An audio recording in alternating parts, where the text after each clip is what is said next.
You know what drives me crazy, Sherry? All those synthetic additives in pet food. Yeah, I know. I love, though, that Northwest Naturals took the initiative and cut out synthetic vitamins completely from their foods. Exactly. It's all whole food ingredients, nothing outsourced, nothing sketchy. And everything's made in their USDA human-grade facility, start to finish, all in-house. I saw it for myself when I took a tour of their manufacturing plant in Portland. I was blown away by them processing meat for human consumption that was going to be sent to grocery stores right alongside the pet food. Right? Like, that's unheard of. And that's the Northwest Naturals difference. Real food you can actually trust. See it for yourself at nw-naturals.net. And right now, Northwest Naturals is offering an extra 5% on GAP ISOs for current clients, plus an extra 5% on any new ISO if you're a new client. Just use the promo code PetShopGirls.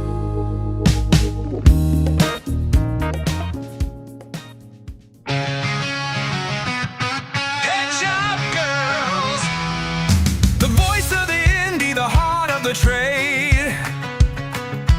Pet Shop Girls.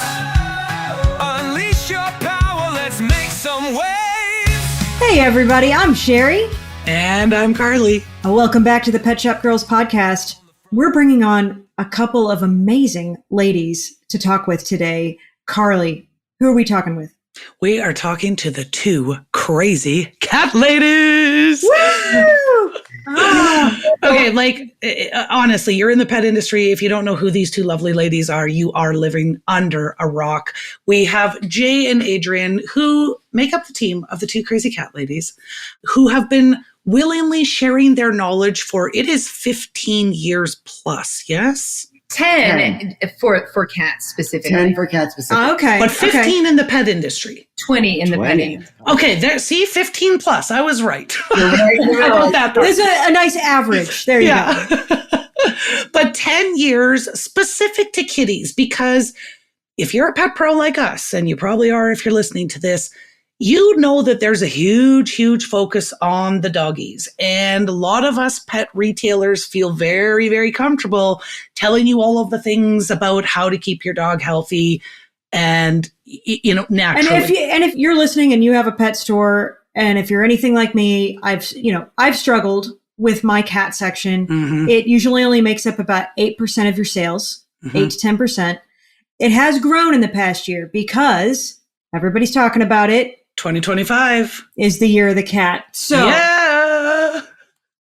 Are you guys so happy about that? Yeah, right? We are. I don't think Jay knew it was the year of the cat. No, it was like one of our first episodes on our podcast. Was Yeah. it's the year, but I don't think it's actually the year of the cat. Like No. Yeah. Not like in Chinese zodiac or anything. No.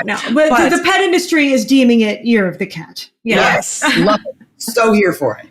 And that's, Sherry and I have talked about this on previous episodes. We were looking at the trends in the industry, and Gen Z males all of a sudden are wanting to all be cat daddies. Yeah. And so there is a rise in people looking for quality products, quality nutrition, quality accessories, toys. They're hosting birthday parties for the kitties. They're taking them out on walks on leashes. Like, all of the things are happening. And if you're a retailer, you know this. Kitties are not just little dogs. And I know that there's lots of stores out there that only do dog, because cats and dogs are so different. Right. I know when I first opened my store, like, dog people would come in and be like, yeah, I'll talk to you for hours. Cat people come in and I'd be like, oh my God, what do you need? Just tell me what you want and I'll give it to you and you can go away. Because I was nervous that I wasn't going to say the right thing, that I would steer them down the wrong path. But I think lots of retailers are like that. So you guys know all things cat. So what we want to do is leverage all of that knowledge into how retailers can speak to cat people. I've been trying to figure out for years. Look, I've owned cats, but I've been trying to figure out for years, what do cat people want? Oh my gosh. But also, how do we, because people are looking for more quality items, now how do we have those conversations? Because so many poor kitties out there, and this is something, again, in my store, I tell my guys all the time, when we're talking to customers, we want to talk to them about all of their animals because people will come in and tell us about their dog. And then 2 years later, they're like, do you sell things for cats? I'm like, whose cat? My cat. You have a cat? Why didn't we know this? Right. Yeah. Because, I would say that's number one, Number right? one. So the last statistic that I saw was many years ago, but it said that 20% of dog parents also have a cat, right? So you could increase your sales by 20% by simply asking, do you have a cat as well? yes. You know, like if you think about it like that, like just ask the question, oh, tell me about your dog. Now tell me about your cat. Do you have a cat? Right? Like what other pets do you have in the house? I think that's That's really the first important way to question. kick the door open. Mhm. And then, to us, I think one of the biggest things is always just listening to your clients, listening to your customers, and kind of help them help you. Yeah. Yeah. If you think about it, how did you learn so much about dogs and dog health and what they need? Well, I'm kind of dog obsessed and I'm big cat obsessed because I was always going to own a tiger, but I don't live in Texas and I'm not the Tiger King. There are a lot of tigers around here. Yep. No, I think I was in that boat where I was like, oh, cats and dogs are like the same, but they're not. And now the more and more I learn, the more I go, you know how when you kind of know a little bit and you're dangerous? That's kind of how I feel when it comes to kitties. And I definitely know more now than I did when I first opened. But when we had you guys on Tip the Dish, I still use the tips that we talked about in that episode with one more litter box than kitties and keeping the water dish away from food. I think this is huge because kitties don't drink. And if you're a retailer out there, you know this, and you know that the pet parents come in and they say, oh no, my cat drinks a lot. And no, they don't because they're not good at it. But can we talk about that? Why do we keep the dish away? And one thing I didn't ask last time was exactly how far, because I've been saying 6 feet. I didn't know exactly how far. That works. I mean, Okay. The reason that you keep them separated is because cats instinctively know that their food source can contaminate their water source. So they don't want their water anywhere near their food. Right. And you think about that as far as like cats in general, as obligate carnivore species. Of course you don't want. And non-domesticated, right? Right. Like they are not like a domesticated animal, no matter how much we domesticate them. no matter how, Right. right.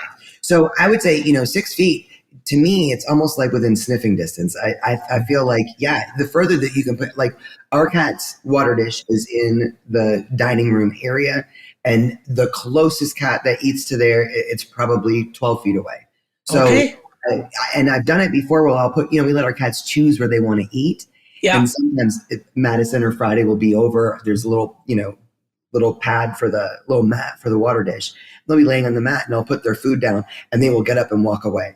So, because I think, well, maybe you want to eat here, well, and they will get up and they will walk away.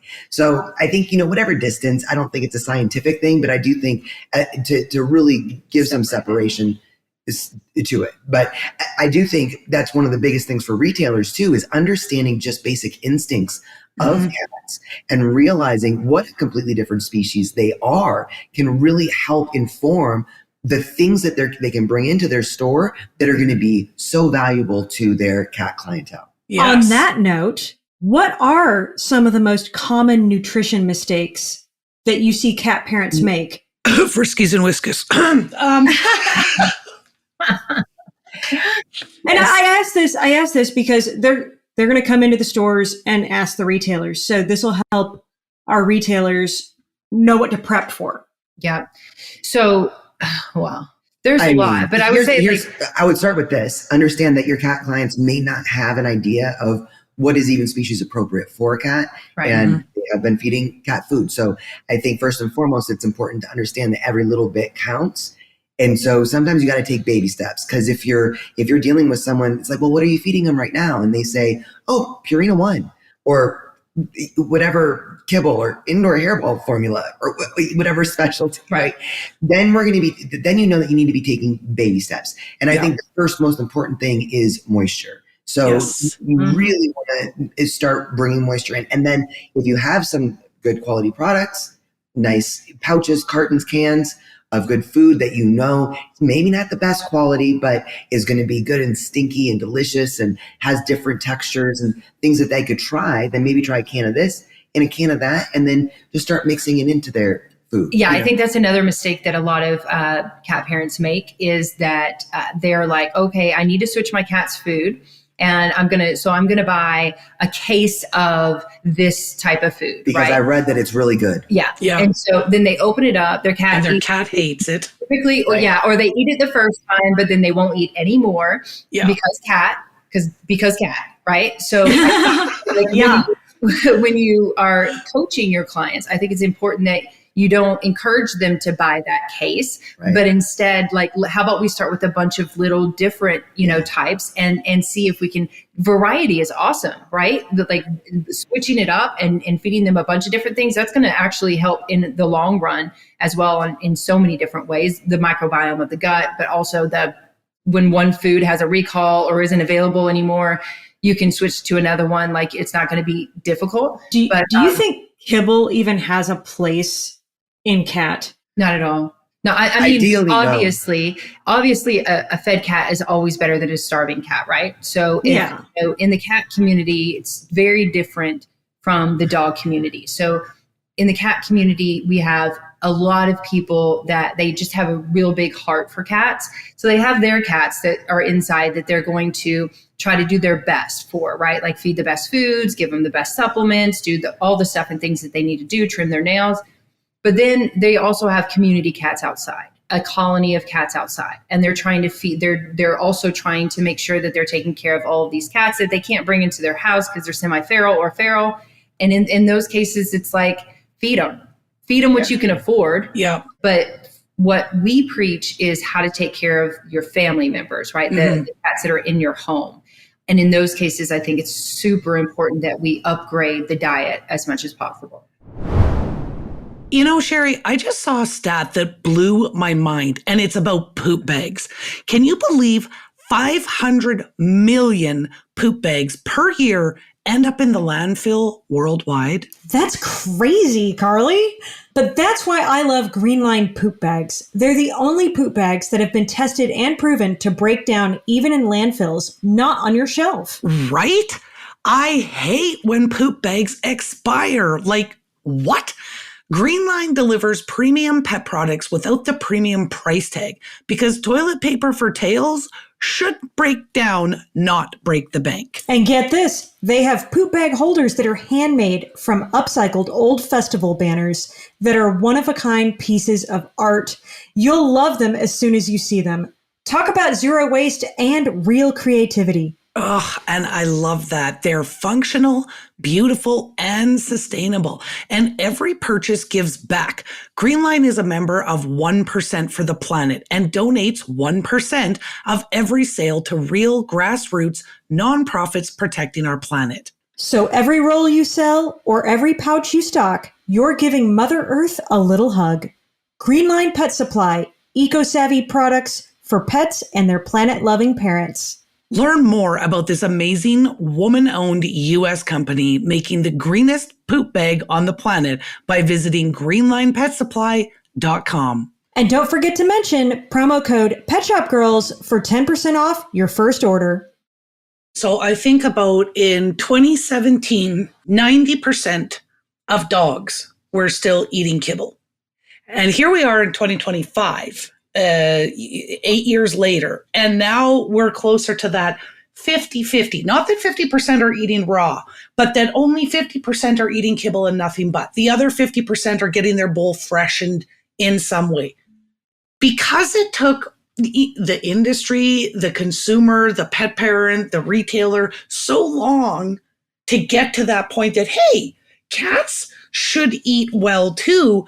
We are in a situation where a lot of pet parents are still feeding kibble. They need their crunchies. I hear this all the time. They need their crunchies. And I'm like, well, they don't need their crunchies, but okay. So what I say in my store is that that's fine if Fluffy wants to eat crunchies, but I want 50% of Fluffy's diet to be wet in some way, whether it's raw, it's rehydrated, freeze-dried, or it's a wet food. I want 50% of the diet to be wet. So you can feed Fluffy the crunchies if she needs to graze throughout the day. but wet 50%. Am I right or wrong? Every Well, little bit helps, yeah. right? Okay. I think it is one of these things where, especially in multi-cat households, you got to do your best. Yeah. And I think that it's really important for cat parents to recognize, A, that you have an obligate carnivore in your family.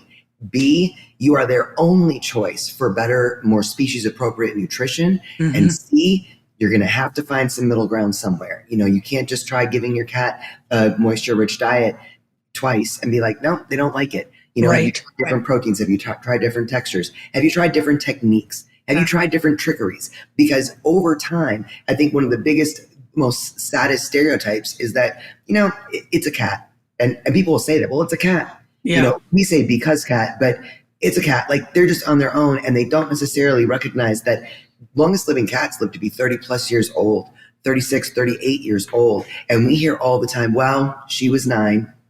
Well, Ugh. What? and she had a good life. Let's think about what we're doing. And so often for us, people find us at the end of their proverbial rope. Mhm.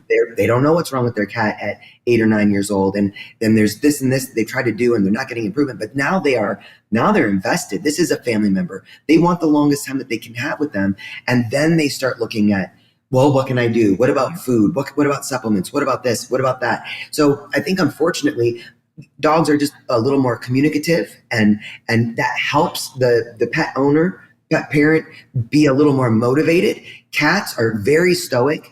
Oftentimes we don't know there's something wrong until it is very wrong. Right. And then now we're in desperation. So Yeah. I think really finding out as a retailer, what can be valuable is finding out, that simple question of, and do you have any cats in your home? And did you know that, it really like, well, what are you feeding them? And just think about that foundational part and think about being able to offer different options. I can really make I feel like I just went off on a tangent and left. No, that was all. No, that's that was good. all awesome. No, like I know one of the things I would say that I hear the most when I start having the cat nutrition conversation. They're so picky. I can't change their food. Okay, you can change their food. One of the tips that I give is when I can finally convince them that, hey, we could look at something better for little Fluffy here, is I always say appeal to their natural instincts. So the same kinds of thing that you were talking about, like our trickery, is I'm like, they are natural born hunters. So take some of this better quality food, even if I don't want them on dry, but I do sell dry because I know the majority of cat parents are feeding dry. So at least I'm going to make sure it's a good dry. So I'm saying, like, toss the Friskies aside and let's look at this better dry, but I want you to spread it throughout your house and let him hunt so that we can appeal to their hunting instinct that he goes, there's a reward at the end of this hunt. And then maybe he likes it and we can start getting better stuff into his bowl. Yes. Yeah, there's The study. Yeah. I think that, a lot of times everyone's all about that. Well, where's the research on this? What's the research on that? No, it is accepted that cats are just picky, that my cat will always eat this one food only for the rest of their lives, short life. Yep. The studies are out there that show, one in particular is beautiful, and it demonstrates the fact that cats, given the choice over time, will choose the most species appropriate, biologically appropriate diet. And we're talking about fish flavored food that was completely unbalanced. So in this study, there was a clouder of cats, and they fed them a fish. They put down 3 different types of food: a fish flavored food that was really smelly but not balanced; Completely unbalanced. a chicken flavored It was food, rabbit. a rabbit flavored food that was also unbalanced, and then an orange flavored food. Right, it's like a citrus, which cats, is like what's for the used- most part, cats hate. Citrus Yeah. is used as a deterrent for cats. Right.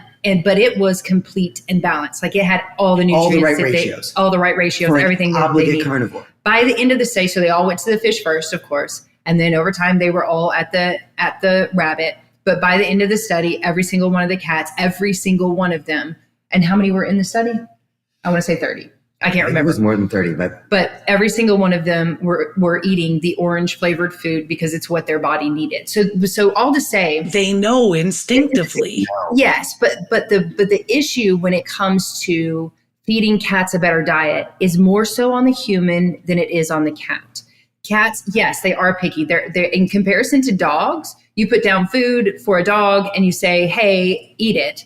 And, sometimes they just are very excited, food motivated. They're just going to eat it all. Sometimes they're like, no, I don't know what that is. And you could be like, fine, but you're going to get hungry, and they'll come back and eat it. Right. Sometimes you have to be a little trickery with dogs too, but it's easy in comparison to cats, right? Like cats, we teach them what food is, and then they don't know any better. So if all we've ever fed them is some dry food, we just put down some wet food, they're going to be like, I mean, not every cat, some cats will go for it, but cats are like, I don't know what that is. That's not food. Right. So that's why this year in 2025, our presentation that we've already given twice, and we've got 2 more that we're going to be speaking about, is called Kibble to Carnivore, because the biggest issue is how to transition your cat to a better diet. So it's the how to, instead of, even veterinarians tell us this. They're like, great, awesome veterinarians. They're like, my clients need to switch their diet, and I tell them to switch their diet, and they're like, but my cat won't eat it. How do I do that? And they're like, go follow 2 crazy cat ladies. So what we did, the time, the right. So what we did is we got the URL feedcatsbetter.com. Okay. Very nice. Very simple. It has the full transition guide on step-by-step tricks, trickery, everything that you can do to switch from a kibble to a wet to a fresh, all of the steps and all of the pro tips as well. So that's a great thing, that if you got, like, if your clientele is only 8% cat, then you're not speaking to cat people on a regular basis in your store, right? It's hard to remember all the stuff that you might have learned about cats and cat health if you're not regurgitating it all the time, right? Like that's how we learn is, we learn something, then we answer a question, and then we know more. It stays top of mind. It stays top of mind.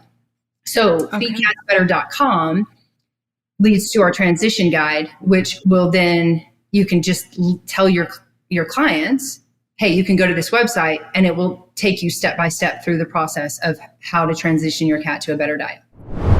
Sherry, as pet parents, we've all had that fear. What if our dog eats something they shouldn't, like chocolate or grapes or even a bottle of human meds left on the counter? Exactly. It's happened to me. And that's where Ready Rescue comes in. It's the first of its kind, vet-designed at-home solution for accidental pet poisonings.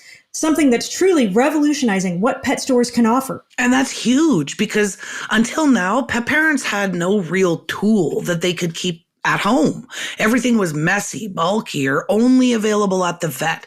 But Ready Rescue changes that. It's clean, it's easy to give, and it's designed to buy life-saving time on the way to the clinic. And it's not just on retail shelves. Over 200 veterinary hospitals already trust Ready Rescue in clinic.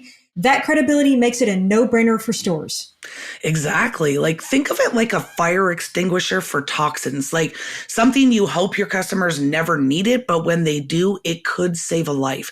And every modern pet store should carry it. Stocking Ready Rescue puts your store on the cutting edge of pet wellness. To order wholesale today, visit www.getreadyrescue.com and use promo code PetShopGirls for 10% off your first order plus free shipping. Sorry, my Canadian friends. This is for new U.S. customers only for now.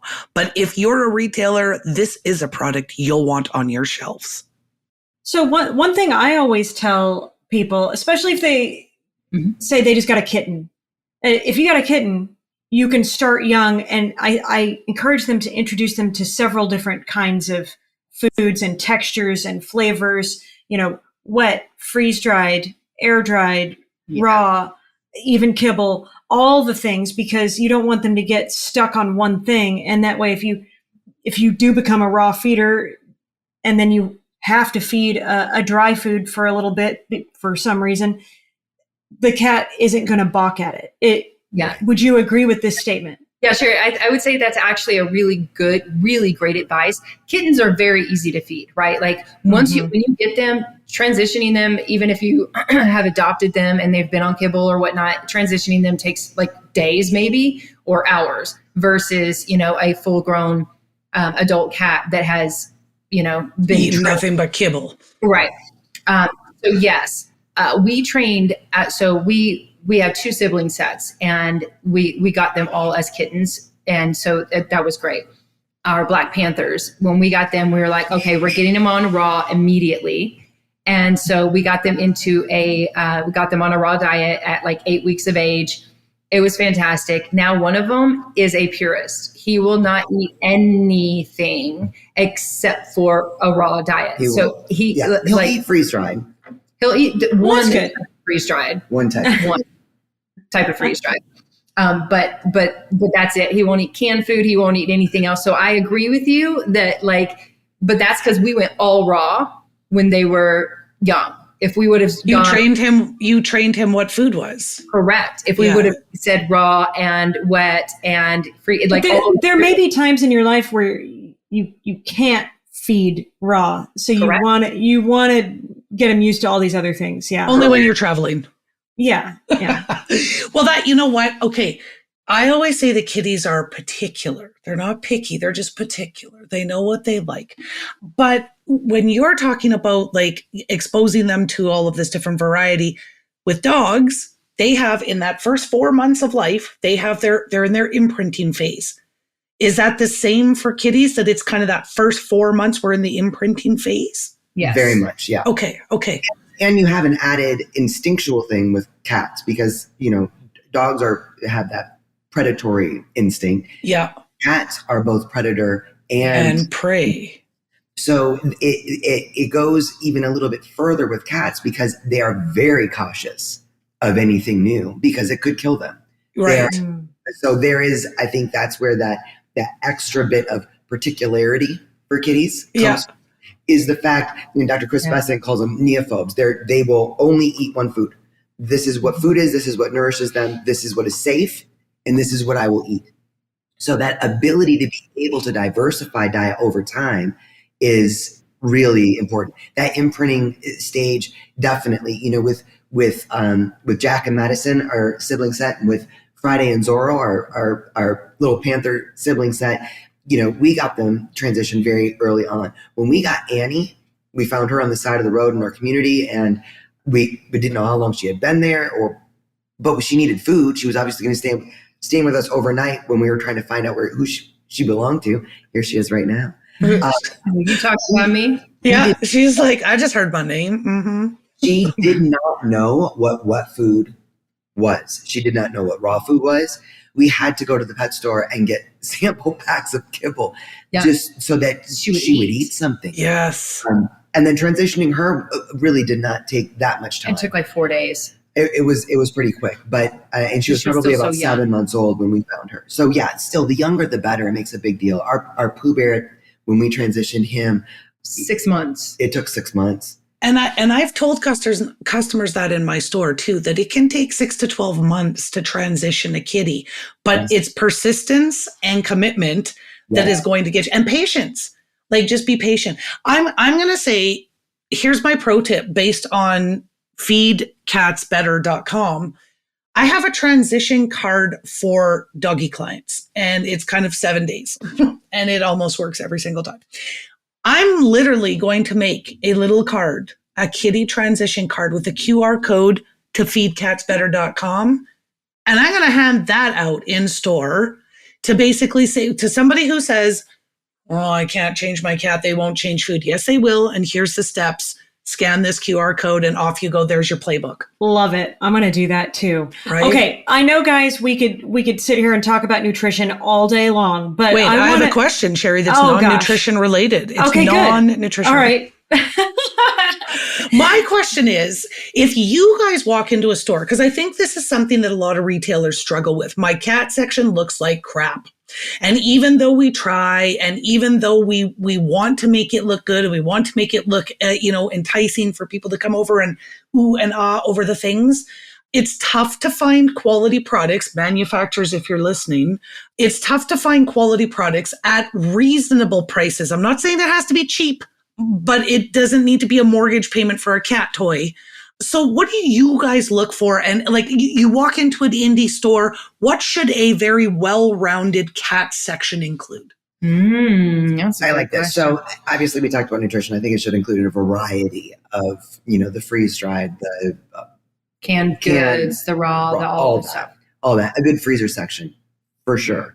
I personally like it if they've got a fun little treat section with good treats, something because I think one of the biggest things, you talked earlier about appealing to their instincts and putting stuff around the house for them to hunt.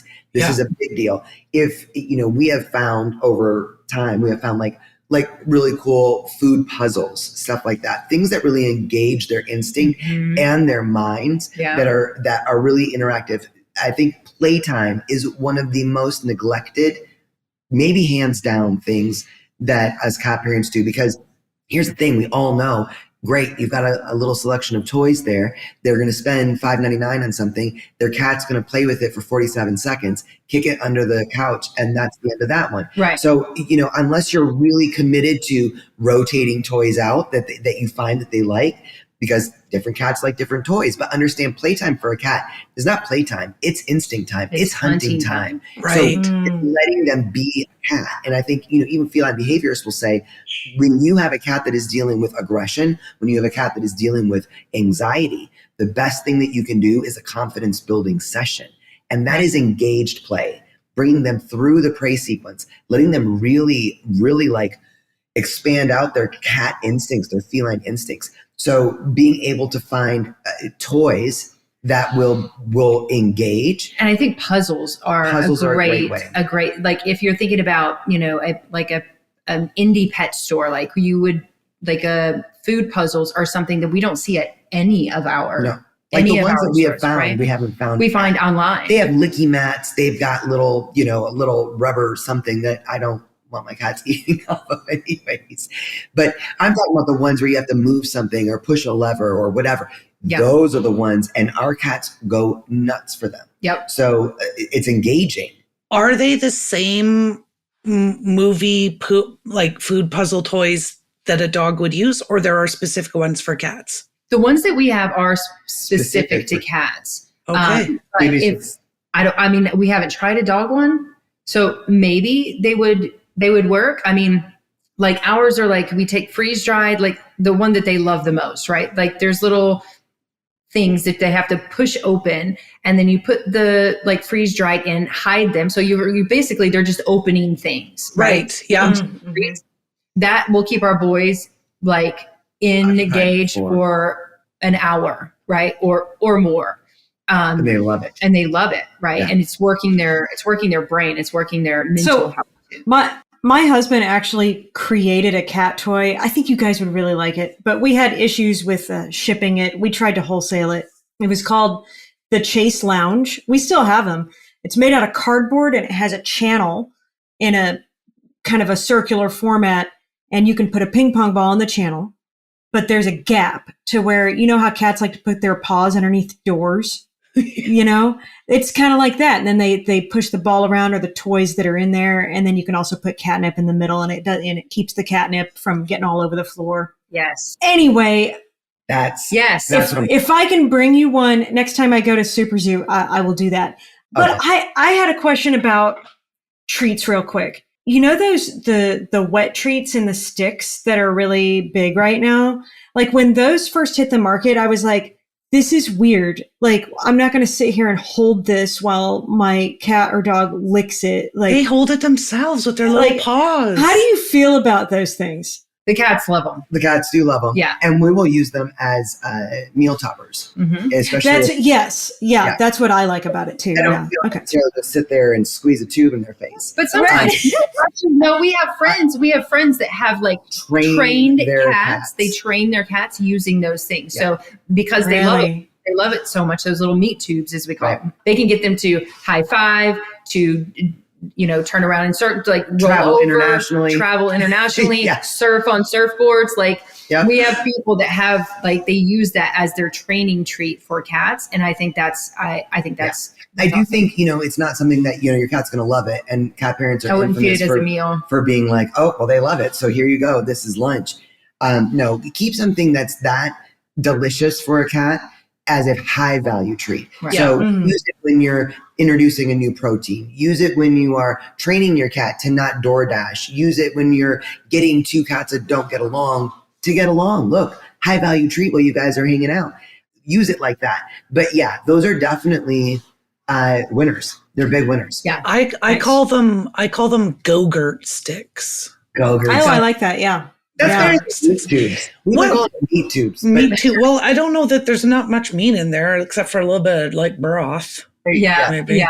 But Not okay, what would be a suggestion if there was kind of something simple, not over expensive, that a retailer could do to make their cat section more appealing to cat parents? Or here's a similar question. What is the biggest mistake you see in independent cat, like the sections in independent pet stores? That's not the same question. Well, I guess you know what the answer kind of could be, because I mean this is just off like the top of my head, but the cat section in all the stores that we have gone in, including the big box stores, the cat section is in the back, in the back corner, kind of away. Yeah, it's the kitty corner, right? Why are you guys laughing? Because they're like, oh yeah, ours is too.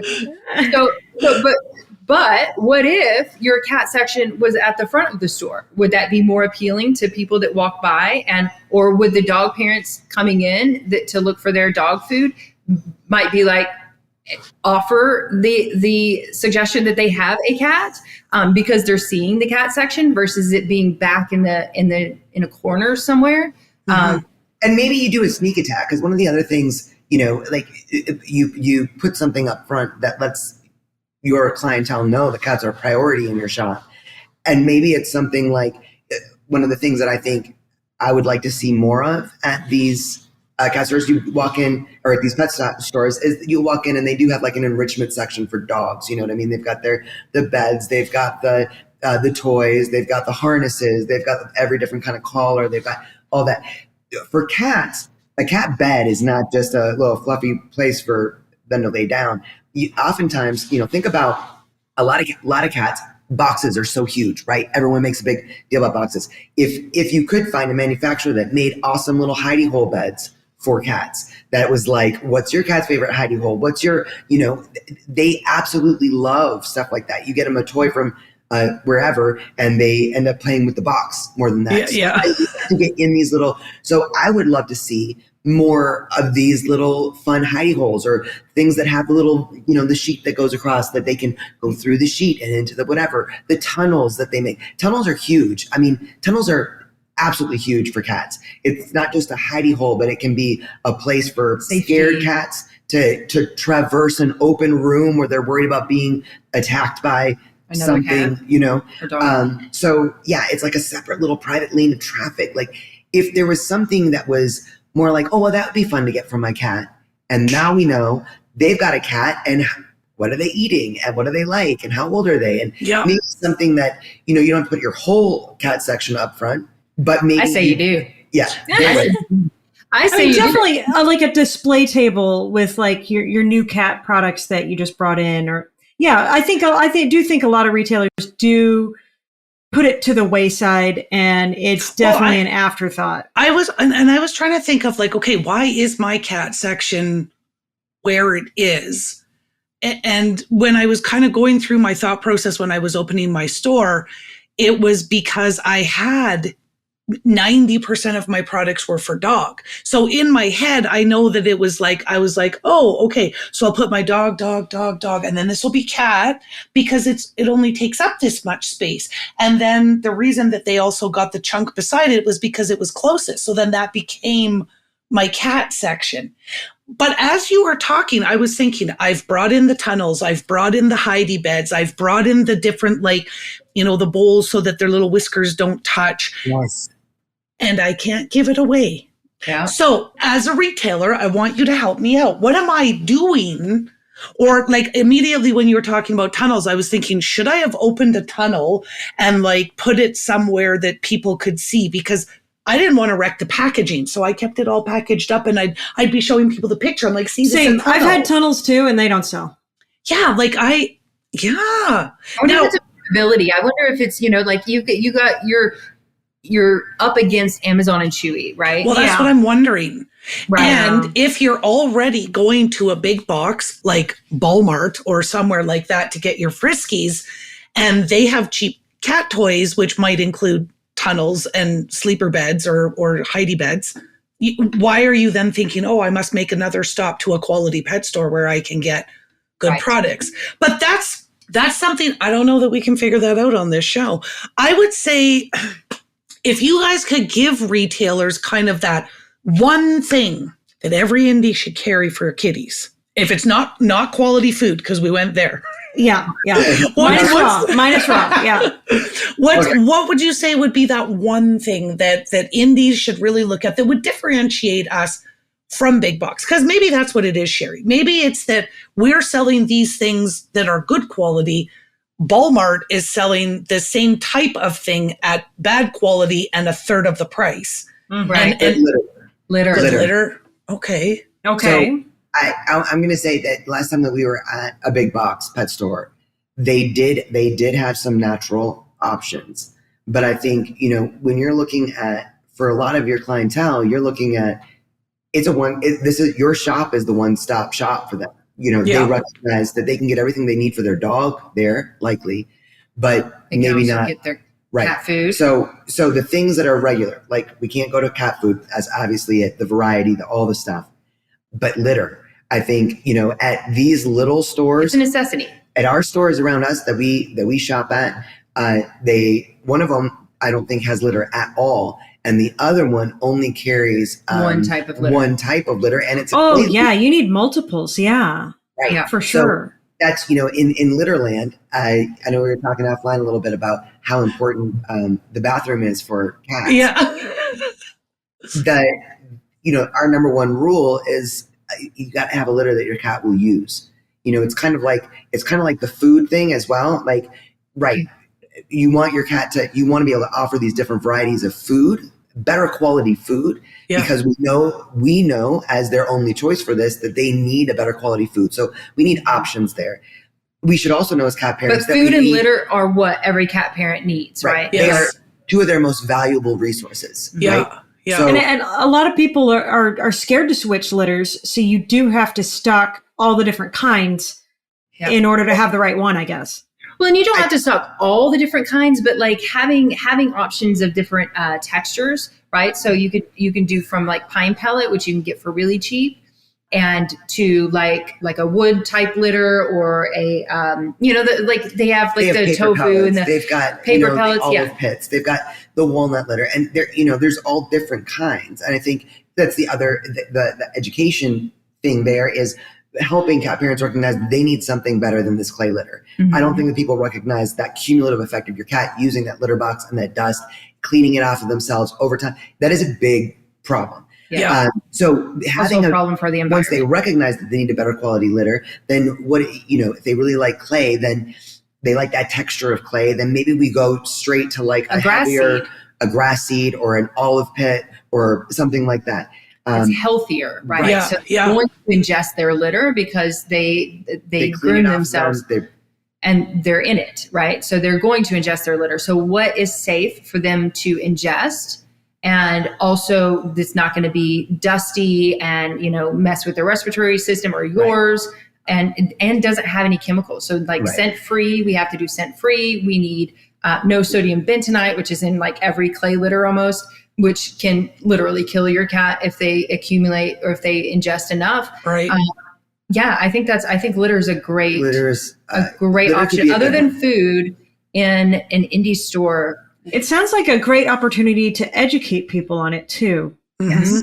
And it's something that they need to come back for. This is something that once they recognize, of course. Talk about transitioning litter like we do food, right? You start by adding it doesn't take as long, a little bit, but a week and then to as you scoop it, you refresh with the new litter so that they just become adjusted to it.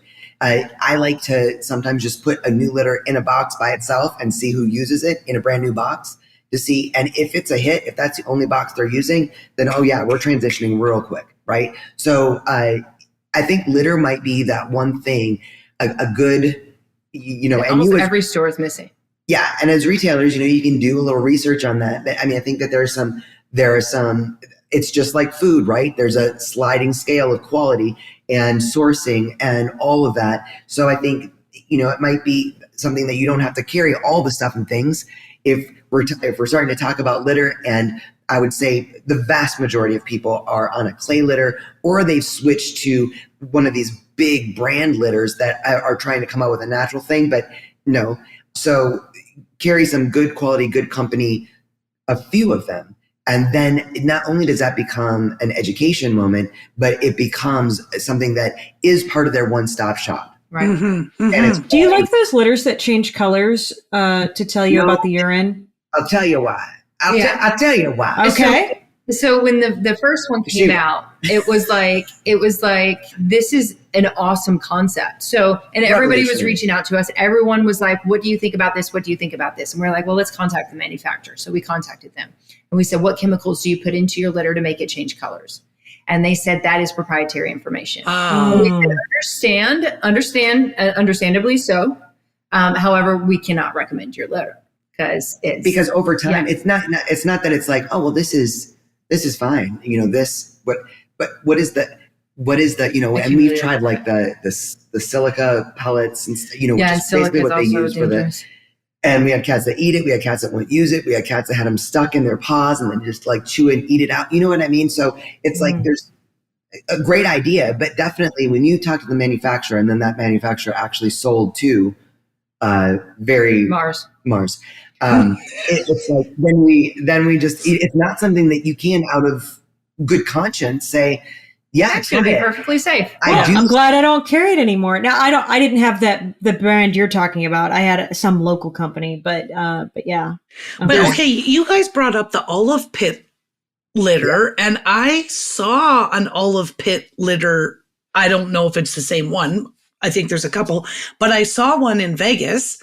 There was no dust. He did the demonstration where he dumped a normal cup of litter and then he dumped his. Literally, I don't know enough about litter. Would olive pit litter be a good option?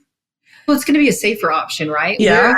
We're actually in the process of transitioning, experimenting with the olive pit litter to Okay. right here. Yeah. That we're about to start switching and seeing if maybe our cats If like kitties it. like it, okay. Yeah. I know the and you're gonna punch me in my lips, but I only sell one kind. But it's because I'm like in my limited knowledge of litter, I felt this was the safest, and I got the litter that's made of walnut shells, and so that's the litter that would, because I wouldn't sell clay, not from the very beginning. I wouldn't sell clay. Walnut, a lot of people. Walnut is great. great. For us personally, we started when we switched from clay. We started with walnut litter. Yep. And it was stained awesome. It was awesome, but it stained our walls.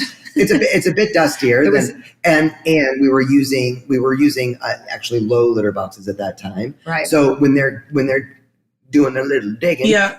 dust would literally get on the wall. And it was you try to red. clean it I off. don't know. I'm sure they've upgraded since then, but It looks like ground coffee. That's what it looks like. Yeah. Yep. Yeah. So that was our only complaint about it. But excellent choice compared to clay. Excellent choice. Yeah. I do think we underestimate how much dust, especially if you have cats that have sensitivities, if you have cats that have asthma, if you live in an area that's just really bad air quality, then the dustier the litter, the more it's going to impact sensitive people and pets. Mhm. But so like no dust is awesome. Do you have so your feedcatsbetter.com obviously talks about what they eat, but do you have a guide on litter, since this is something that we all need to navigate as pet store owners? We have a blog on what's the best type of litter. Okay. We don't have a guide. We have a guide on litter boxes. Now you're going to take your blog on litter and you're going to get ChatGPT to create a guide. Yes, actually, I mean, I think that's valuable because so often I think that, and maybe it goes to the stereotype too, that cats are easy. We've literally had people say, someday I want to get a dog, but I'm going to start with a cat. Yeah. Yeah. I'm going to give a cat a lot. And because they think that they get a little plastic bowl, they get a bag of kibble, they get a bag of litter, a litter box, and They're good to go. And they're good to Yeah. go. That's just like people coming in for fish because we sell aquariums and saying, "Oh, I just want to start with a goldfish," and I'm like, "No, that's actually a very advanced fish to have." You Right. know, It's fascinating to me that that I thought it was that easy at one point. You know what I mean? Like Yeah. I literally me did too. Yeah. to Balmer.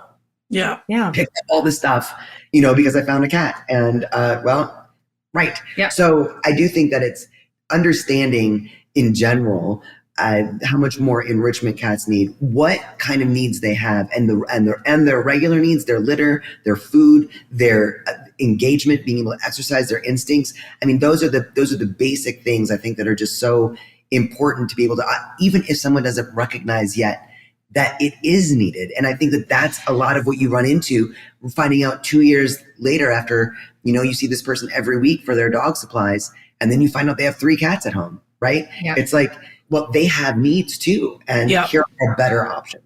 Yeah. Okay. You guys have already pointed out several mistakes I'm making. and I'm going to go make a litter guide, unless you guys beat me to it. Listen, I'm sorry, but if you would just get your butts up to Canada, we could have avoided this whole thing about me making the mistakes. But for the rest of our retailers, if they're not as bad as me with the mistakes, what is that one mistake that as retailers with kitty sections, we can stop making today? Other than shoving your cat section into the bar corner. I think honestly, it's going back to the beginning of this podcast and talking to your customers and asking them if they have a cat, or asking them about their cats. If you know that they're there shopping for cat food, tell me what's your cat's name? How many cats do you have? Start engaging in conversation. Yeah, cat people are sometimes a bit different from dog people. Dog people tend to be a little bit more personable, whereas cat people are often, a little bit more shy, reserved, things like that. So it's a little bit harder to come up to if they don't feel like they're in their environment. They feel like they're in the dog environment, just shopping for cats. Then get them open them up and start that conversation. Retailers need to embrace the cats. We need to embrace the cat people and not be scared of it anymore. So I was going to say the fear part of it. And I think a lot too, that if you do start the conversation, I know with us, it's like a lot of times you'll start a conversation about a specific health issue, but it very quickly goes into, but we're having this problem. Yeah. And a lot of times it's a behavioral problem. And we often feel unequipped to handle a lot of those questions as well. But what you need to know as retailers is there are so many more resources out there for cats specifically now. And if it is just as much as being able to point them in a direction that's going to have a little more information, don't be scared of the questions. Don't be scared of the, maybe it is a behavioral problem. Would love to use this, but they won't do this. And these 2 cats are fighting and we just can't get over this issue. This cat won't even let me near them. And so I'm not going to try, whatever it may be. Yeah. It can get very blurry in there. Just feeling confident in knowing that there are more resources out there for cats, and not being scared of the questions and not being scared of whatever it may be. Go with that attitude of, if we don't have the answer, we'll find it out. Yep. And then text. Thank you. Yes. Thank you. And I think too, and I mean, I've told you guys this before, and I'll say it again because I do it all the time. When people come in and they are truly invested, because as a retailer, that some people are like, yeah, my cat needs something. And then there's other people that are like, I need to talk to you for the next 14 hours because I need to know all of the things about my kitty. Yes. And it's those, I shouldn't just say just those people, but those people for sure. I'm like, do you follow the 2 Crazy Cat Ladies? And if not, you must. And that is a resource for the kitties, right? So as retailers, I'm going to tell you that if you're not encouraging your cat customers to be following the 2 Crazy Cat Ladies, that is a tool in your toolbox. You may not have all the answers, but they do. So that's where you redirect your customers. And on that note, how can our listeners find you? Okay, so you can find us basically anywhere. So we're on Facebook, Instagram, TikTok, YouTube, but our website is twocrazycatladies.com. That's TWO crazycatladies.com. And on our website for retailers that actually want to learn more about cats, absolutely send them to us. If you don't have the answer, send them to us. If we don't have the answer, we have somebody that has the answer, right? That's what we've done for the past 10 years is develop a network, community, a network, of people because we're the same way. If we don't have it, we'll find an answer for you. Yeah. So you can send them to us. But on our website, we also have a cat symptom checker. And there are about 90 different common ailments that cats deal with on that cat symptom checker that you can go through from skin and coat to, you know, digestive to IBD, feeling leukemia, all feeling kinds of things. hyperesthesia, like litter box issues. Yes, Nice. behavioral as well. So we have about 90 different issues and a guide to each one of those on our website. So From if experts. from we didn't even build it all ourselves. I built a lot of it, but we worked with veterinarians, herbalists, behaviorists, so that we could build these guides to help anybody, no matter where you are in the world. So if you don't have access to, you know, our products, here's something else that you can do. Things that, you know, behavioral issues, like there are things that you can do at home that you don't need to buy anything for. Dental problems, like all kinds of stuff, joint right? issues, everything. I am legit going to remind all of our retailers and pet pros of any walk of life, whether you are a cat sitter or a cat checker or a retailer or anything, I'm legit making the kitty card. And that will be with my resources that I trust is going back to you guys. So I'll have a QR code on there for the Feed Cats Better Food. I will have, hey, you want to check your ailment? However I do it, I got to go through all the things now. But I'm going to make the kitty card and I'm going to hand that out to all my cat customers. And I'm going to suggest that other retailers do that too. If you're not 100% confident in your knowledge to share with your customers and empower them, you've got the resources at your fingertips. Yeah, no, this is amazing. Yeah. I didn't know about all your guides. I'm going to go check that out right now. Yeah, that's why we did it, is because like our only goal is not to like make money. It is to change the world, right? And open up this world when it comes to cats and cat health. They're just like, there's so few resources that a couple years ago we built this. We were like, let's just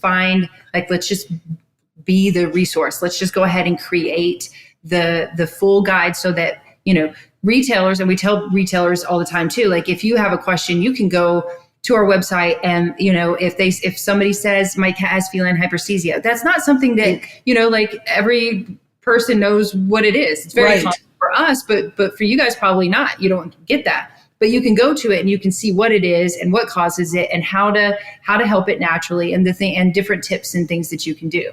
So that's why we created it, is for people that didn't know. And outrageously grateful for all the contributors. And they're all in there. So just amazing veterinarians and practitioners. And it's no longer a network with you guys. It's a cat work. Awesome. Well, thank you so much for everything that you're doing for the community. Spending time with us when you guys are as busy as you are. Thank you guys for what you do. This is the highlight of our day. We're only helping people. That's not the same as helping pets. So what you guys do is more important. Well, we help pets in our store. We help pets in our store, but this podcast is about to help people. Which I guess ultimately will help the pets, as long as I can tie it back. All right, you guys. Well, good luck on your 2 upcoming trips. Thank you. Adrian, you will be fine. You'll be in my thoughts. You will be fine. I want to see pictures because you will be, and then you'll be like, why didn't I do this like 10 years ago? My issue with being in an aluminum tube 30,000 feet above the ocean for 9 hours. Not a big deal. I just call them germ tubes. So you load up on your oregano oil and vitamin C. Some mushrooms. I'll send you pictures. All right, pet pros. Until next time, bye-bye. Bye. All right, Pet Pro, that's it for this week. Don't forget to follow, like, and subscribe. Just hit all the buttons. And if you want more, join us in the Indie Insider, our private Facebook group for pet pros. Then you'll never miss the podcast that makes you sit, stay, and beg for more. The Pet Shop Girls. Pet Shop Girls. Quick tip. Smile before answering the phone. Customers can hear it. Seriously, they can. Hey, Carly, so I was just talking to Art from Aardvark Pet Products about the advantages indie stores get when they white label. Ooh, spill the tea. Well, hey, I could do that. Hey, Art, what are you doing here? I couldn't help myself. I'm sorry. All right. Here's the deal with our private label program. The independent retailer can take advantage of our low minimum order quantities, so you don't have to tie up your cash flow. Plus, we'll put your logo on a custom label for free. There's no setup costs. Also, we'll give you a free UPC, and our turnaround time is super fast. Okay, well, that's a lot of savings right there. Yep. And the part that makes me proud of what we're doing is we're helping independent stores build their own brand and make more money doing it. I love that you have the independent pet store's success in mind. Your products have grown my chew department exponentially. Plus, customers love seeing our name on products. It makes them feel like they're supporting local in a real way. And honestly, it's nice just to have something different than what the big box guys carry. Exactly. We're here to help the independent retailers compete with big brands. Check out everything at artvarkpet.com. That's ARTVARK pet.com. And don't